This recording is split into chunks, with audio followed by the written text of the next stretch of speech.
Living in a city, most people are confused on how they will grow plants in their homes as they feel that apartments don't have a lot of space for their dream garden. Well, they aren't aware that having a garden full of fruits and vegetables is possible in a small, little space. This is called urban gardening. Urban gardening is when you grow your own fruits and vegetables within a space in your apartment. We, the Green Girls, encourage people to grow their own fruits and vegetables and use those to make some nutritious meals.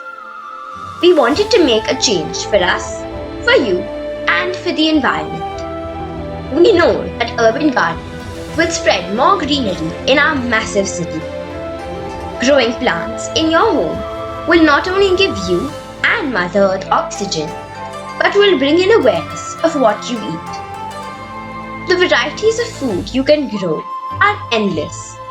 On your windowsills, you can grow plants like microgreens, herbs, vegetables, root vegetables, fruits, and more and more. And the end result is so beautiful and mesmerizing. Eating what you grow gives satisfaction and contentment that cannot be expressed in any other way. So, let's start growing our garden. Grow fresh, eat fresh.